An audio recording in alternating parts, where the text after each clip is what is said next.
Hashtag GMFB, talking Lev Bell, talking Harlem Globetrotters, talking early 2000s pop stars. This is Good Morning Football. And that right over there, where is he? Where is he? Wilson. Hey. What's up, Will? What is up, everybody? Good morning to you, and good morning, everyone watching us. Now, over the past couple of weeks, 49ers quarterback Nick Mullins has gained more followers on Twitter. Performing at an expected level on primetime certainly helps. That and being verified as well. He'll have some time to send out tweets as the 49ers head into their bye week.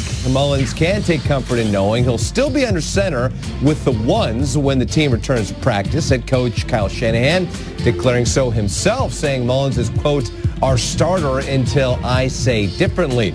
Mullins didn't have quite the performance he had against the Raiders. On Monday night, he was 27 of 39 for 250 yards, 1 TD, 2 picks, and a passer rating of 73.7.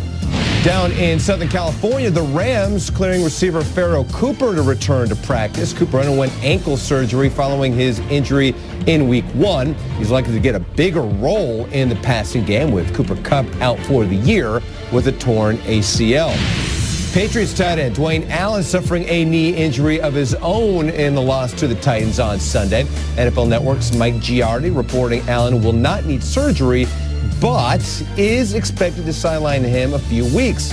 Teammate Rob Gronkowski is expected to return following the Patriots' bye week after battling back and ankle injury. And Browns running back Nick Chubb, as we saw, racking up 209 yards of total offense and 2 touchdowns in the win over the Falcons on Sunday. But it was his 92-yard gallop to the end zone that certainly put a jolt into the Browns. It sounded so much better in Spanish. Let's listen. Mayfield detrás de centro. Va a venir la entrega para el novato. Corre por el centro. Hay un hueco. Está en la 20. Nick Chubb todavía de pie. 30. Nick Chubb. 25, 40, 50. Nick Chubb. Hasta la vista, baby. Nick Chubb. Touchdown. Sí, señor. El novato con la corrida más larga de la temporada. Sí, señores, ¿dónde está Edward Furlong from T2? Hasta la vista, baby. That is a fantastic call. By far one of the better Spanish calls I think I've heard. And that's tough to say because there's a lot of good ones out there. Kyle, Edward Furlong. You had an interesting take on this. Do you think, Will, that in Spanish-speaking countries who also love United States football, do they play the English calls and say it's so much funnier in English like we always do with Spanish? No. I don't think so either. I don't think they do that at all. They don't go nuts when Ian Eagle calls a touchdown pass? I do. I like it. Exactly. I like the Edward Furlong reference. He used to date Soleil Moon Frye. Yes, very well done. I mean, unless somebody in some country is saying, okay, I want to hear Tess and Wit and Boog. What do you think? Yeah, and hey, Wit, what do you think? Baby. You know, so maybe they get into that. I don't know. Will's on one today. Frankly, Will, yes, I am. We had a friendly wager here at the table about you speaking Spanish coming out of that highlight, and you let me down. So sorry. Do better next time. We'll talk to you, Will Selva.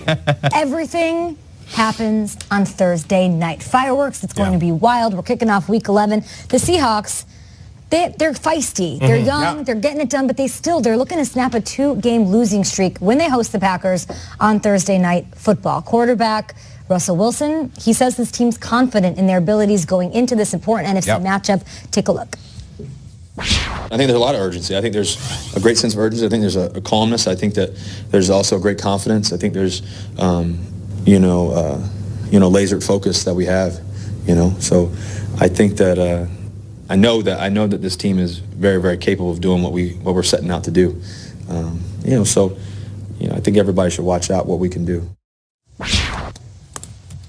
All right, it doesn't matter what the implications of the game actually are. It just seems like every time the Packers and the Seahawks get together, it's wild. You're watching the entire 4 quarters. You're not getting off the couch. It's just that sort of a matchup every time it happens. So what is your favorite memory? Before we look at the future and break down what Aaron Jones is going to do up against what Mike Davis and Chris Carson have cooking on the other side, what is like the thing that sticks out to you in your head the most a moment in this rivalry? I go week 3, 2012. We're 2 weeks through. The replacement refs on the field. There are botch calls everywhere, and they're saying, is this thing ever going to end?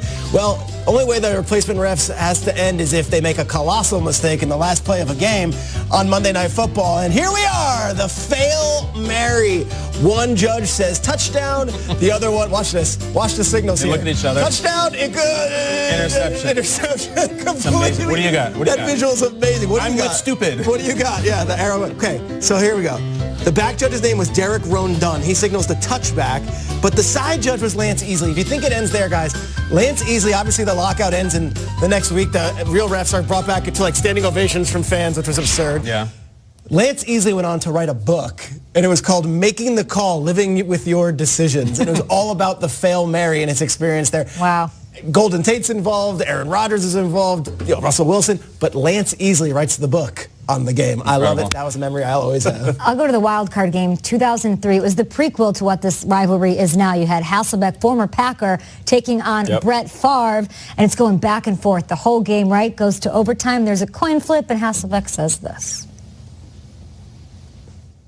What do you call? I like to call heads. Heads is called.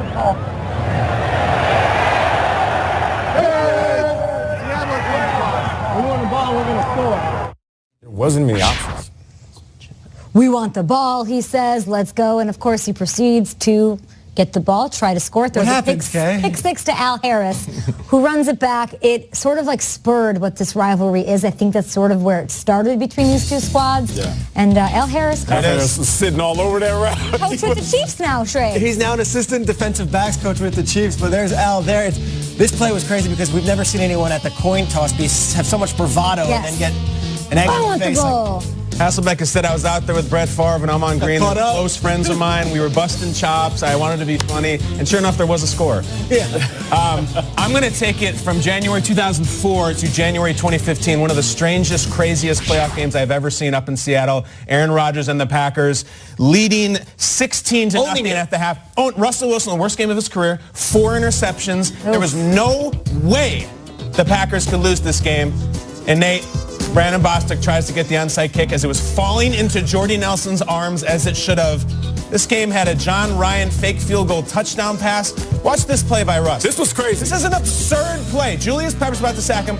You can't ever complete that. Ha-ha. Wide open. Pick it off. Pick it off. Ha-ha. No, it worked. Luke Wilson, who was only supposed to block on the play. Afterwards, the Packers players were saying we're in shock.